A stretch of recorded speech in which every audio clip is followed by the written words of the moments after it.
news. Okay, we'll start with this. The final pleasantries between Vasyl Lomachenko and Devin Haney. The shove heard round the world at the final face-off for the match. Different feelings about it. Some people seem angry that Devin Haney shoved a non-suspecting Vasyl Lomachenko, while he was with his guard down. Some are saying that it was a cowardly move. To that, Loma says, because he is mine. Now he is mine. He don't have a power. Oh, you felt his power? Yes. Nothing much? I felt it. Why do you think that he shoved you? Because he's scared. He's scared. That's the first time you said that to me. What changes? Because I see it right now.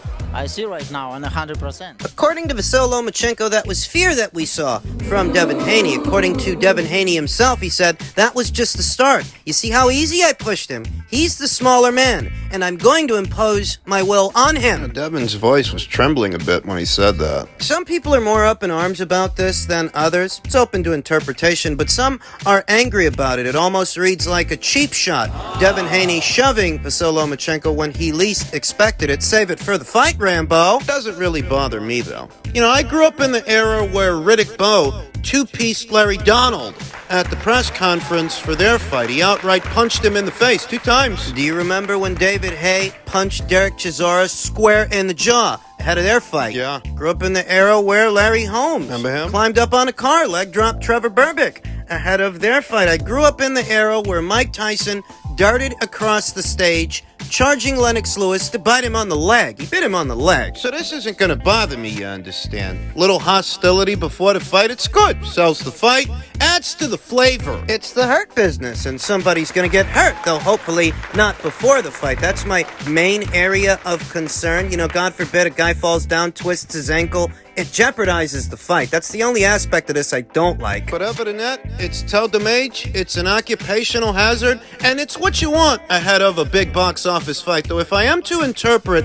Devin Haney's sudden break in composure, that hostility. He's nervous. That's it. He's nervous. That's what that was. That was nerves. That was his nerves getting to him the night before a big fight. In truth, Devin Haney has seemed nervous to me all week. All week he seemed nervous, claiming that he never called Vasyl Lomachenko old, even though we saw his tweet from 2020. We saw what he said. He said Loma's too small and too old. Now he's doubling back because he's going to fight Vasyl Lomachenko, and obviously he wants credit for it, so now he's taking it back. Now Loma's not old. Now Devin is saying that he never called him old, that he never said that. The bit about Vasyl Lomachenko being a dirty boxer, a dirty fighter, I think there's a first time for everything, and I think that's the first time I ever heard someone accuse Vasyl Lomachenko of being a dirty fighter. Because he hits guys on the break. From where I'm sitting, hitting on the break is no more dirty than constantly smothering, constantly holding. Come on, Devin. Devin, who said that was just the start. You see how easy I pushed him.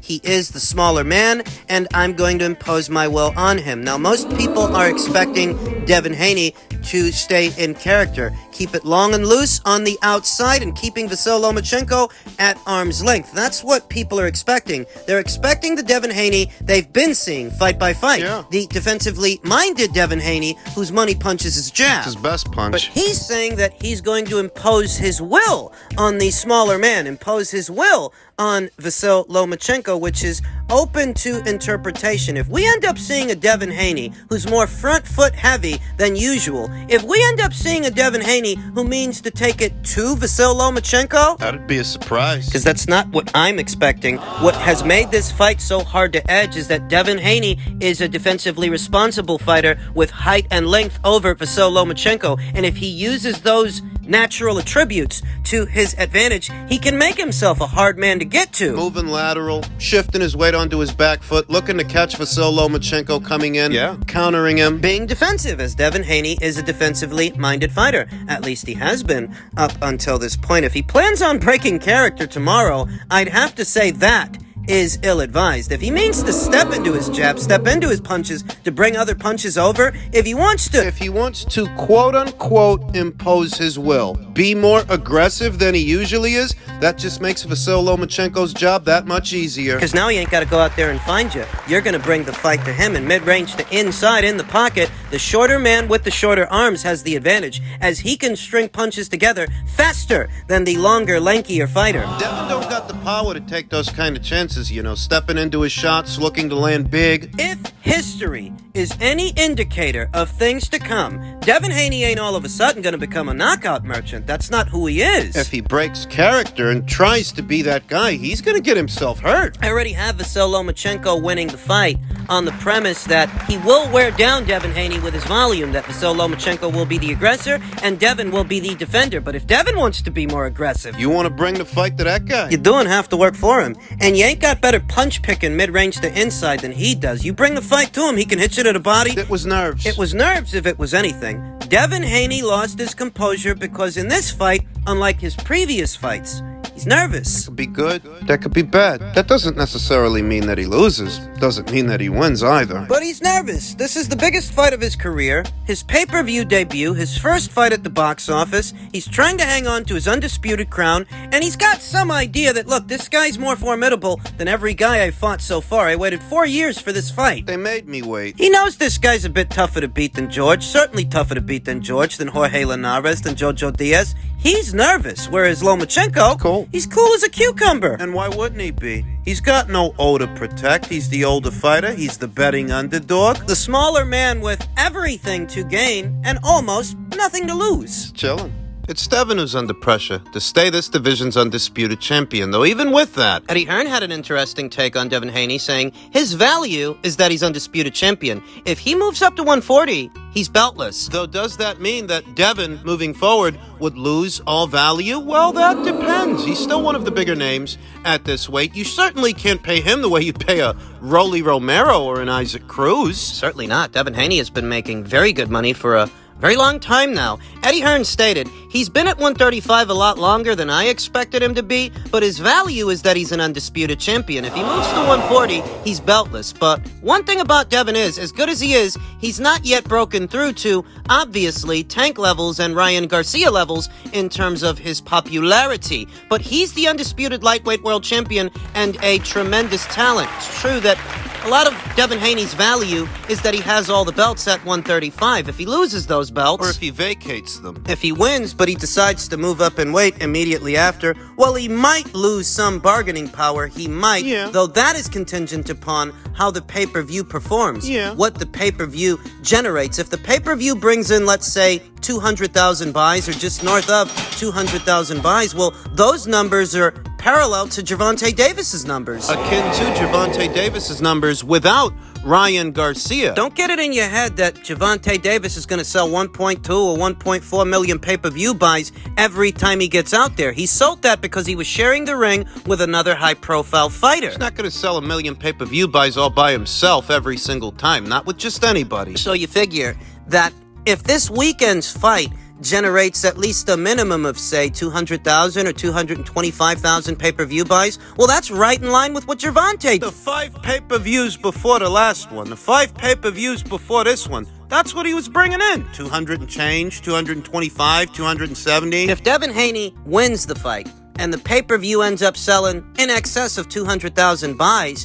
he retains some value. Even without the belts, based on how the pay-per-view performs. This is his pay-per-view debut, after all. Before this, he'd never fought in a box office fight, so if it performs well, he retains that value moving forward. It's not all on Devin being undisputed champion. It's not just about the belts. Not just. Hearn, who has hinted that he wants to bring Haney back into his promotional fold, said he expects Haney to make weight without any issues, given the enormity of the task at hand. When the fights weren't that big, you'd see the difference. Maybe he's a little bit less disciplined than he was for, like, Jorge Linares or Jojo Diaz when we had him, and obviously then when he goes into other fights, Hearn said, he'll make sure he makes this weight well for Lomachenko, but it's a huge struggle, and he did make the weight. Though did he make it match fit? I'm of the opinion that Devin Haney is perhaps performing at 70, 75%, maybe 80% of what he's fully capable of. He's talented enough to beat guys like Linares and Diaz and Kambosos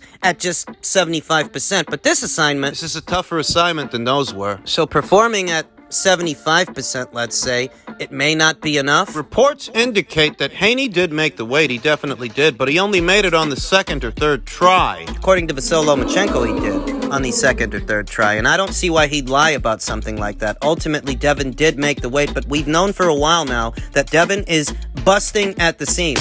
that he's a young fighter whose body is still growing and the weight isn't going to get easier to make over time. Sounds like Eddie Hearn wants to bring him back to Matchroom if he wins. If he wins, that will be the final fight of his existing top-ranked deal, and he will be a network and promotional free agent, free to go wherever he wants to go. I don't anticipate that the Gervonta Davis people will make him an offer to go over there and take those belts over there so that Gervonta can fight for them. No, they're still in La La Land pretending that Gervonta Davis sold that fight off his name and his name alone, that Ryan Garcia fight. It's not that Gervonta Davis paid Ryan Garcia, you understand. Ryan literally added value to the show, whereas with Devin don't got Ryan's following, so he don't add as much value to the show, which means you've got to pay to play. Devin's been making very good money for a long time now. He is a seven-figure fighter. There's a disconnect with these Gervonta Davis groupies. They think guys like Devin and Shakur Stevenson are starving or something. These guys make millions per fight. Better still, Devin Haney has been making good money, stands to make good money from this weekend's pay-per-view. If he were to actually win and stay this division's undisputed champion, you can't pay that guy peanuts on a dollar. Especially not if the pay-per-view performs well. If it sells in excess of 200,000 or 300,000 pay-per-view buys. You definitely can't pay him peanuts on a dollar, but it's for that reason I don't anticipate Gervonta Davis or his team will make Devin an offer, because the fight's not as big a fight as the Ryan Garcia fight, yet it's a riskier fight. Hey, you can't pay this guy peanuts. You can't pay him what you paid Rolly, what you paid Isaac. He already makes more money than those guys. Without you, with you being the face of boxing all of a sudden. Right. You're the cash cow, so offer him some cash, you cow. He's not going to do that. He's not going to do that if Loma wins either. You guys know who's likelier to get a fight with Gervonta in the fall or winter months. It's either Isaac again or Rolly again, but it won't be the winner of tomorrow's fight. I don't think so. And I'd love for Gervonta to prove me wrong, though I'm not optimistic. Better still, addressing Eddie Hearn's comments that, the value of Devin Haney is in him being an undisputed champion. It depends. It really all depends. It depends on whether or not he wins tomorrow, and if he wins, what did the pay-per-view sell? How did it perform? Because if it performed well, then he retains that value, with or without the belts. Tyson Fury here, WBC World Heavyweight King. This is the message to Alexander Usyk and his full team. I'm sick of all this back and forward, he said, she said. Why don't we just do this? Look, why don't we fight this summer, me and you, at Wembley Stadium for the percentage you've already agreed, and if you want a rematch so desperately, you can have one. I don't need rematches, I don't need nothing, because I'm going to cut you down like cheese. This from the man that fought Deontay Wilder 3 times and Derek Chisora. He won all 3 of the Derek Chisora fights. There was no need for a third, but he was okay with that, though, when it comes to Usyk. All of a sudden, he doesn't like rematches. So here's the offer. Come, let's do the fight at Wembley this summer, me and you. Forget about fighting Deontay Wilder, who I've knocked out twice, and forget about fighting Daniel Dubois, who's not on our levels. You've already beat Joshua. The only fight left is me and you for undisputed. I know you didn't fancy it the first time, so let's see if we can rekindle it and have a good fight for the fans.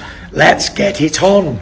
Tyson Fury's stock is dropping, and he knows it. Tyson Fury's stock is dropping, and he's trying desperately to save face, proposing that they re-enter talks for the undisputed title fight at Wembley. What the hell's this guy up to? I told you. I did. He's not a big enough name to get out there and fight anybody, just anybody, and make top dollar. He's not top billing like that. And there's a scarcity of high-profile opponents. Well, he could get out there with a Zile Zhang or a Martin Bacoli. But those are high-risk, low-reward opponents. Michael Hunter. Tyson Fury himself would have to carry that promotion, as Michael Hunter would be a decent choice, but not a high-profile one. Doesn't make for the biggest show. Doesn't make for the biggest money. Well, wait a minute. If it's all about doing the biggest show for the biggest money, then why don't he just wait until December and let the Saudis pay for it? We all know the Saudis are promising astronomical money for the Fury versus Usyk fight. Why don't he just wait? Well, one, he's trying to save face. He's trying to save face because he knows his stock is at an all-time low right now. That's one. 2, in Saudi, he won't have home field advantage. That's neutral terrain, neutral territory, whereas at Wembley, in spite of it being for less money, he would have home field advantage and all of the consideration. It's the only place on the planet. He's trying to get Usyk to re-enter talks with him to take only 30% of the pot at Wembley, knowing the fight is worth far more money in Saudi. Claims to be doing this on behalf of the fans. Tyson Fury doesn't care about the fans. He only cares about himself, and he likely only wants it at Wembley because he knows he'll have home field advantage there. One way to look at it. Another way to look at it is that he's offering Usyk something he doesn't expect him to accept so that he can save face. So that he can look like he's the one that's still pushing for the fight when he's the one that's been wasting everybody's time. And he seems to be at odds with Bob Arum and Top Rank. I don't know what that's about. Likely all the money they frittered away trying to make him a star or propagate the narrative that he became one. He didn't. Tyson Fury's schoolyard antics aren't going to work here, and while they might be amusing at first, they're nauseating at this point. You just get a kick out of wasting everybody's time. You expect the guy to drop everything, go back into negotiations with you so you can waste this time again. When he can just wait until December and make considerably more money than he would fighting you in Wembley for only 30% of the pot. That you're only offering him 30% of the pot is even more comical. After you wasted his time. And you offer him this while he's under orders from the WBA to fight either Daniel Dubois or Deontay Wilder should Daniel Dubois drop out. You make a mess of everything. Have it play out in front of everyone. Waste everybody's time. And all you have to offer is the same paltry offer that you offered the last time. You were lucky he was willing to take you up on that offer the last time. This time, nobody would blame him if he just ignored you. Nobody believes Tyson Fury. You painted yourself into a corner. You did this to yourself. You don't see as many guys rushing up to bat in defense of Tyson Fury like you did a couple of months ago because who's got the energy anymore? It's not that deep, and we're just here for entertainment. We're just boxing fans. We just want to see boxing matches. If you make that a painful ordeal... It's like pulling teeth with this guy. You never have these problems with Alexander Usyk. You're the common denominator with negotiations that go sideways. You. You're the common denominator with things turning into a fucking circus. You. And it's not amusing. You. Not Usyk. You. You overplayed your hand. Maybe you thought people like you enough that they'll let you get away with this stuff. That got old real fucking fast. Trying everything to save face right now. That's what he's doing. He's trying everything. It's not working, though. I don't know if Tyson Fury will even box this summer. I don't know that he won't just up and decide to retire because he can't have everything his way. I don't know, and I don't care.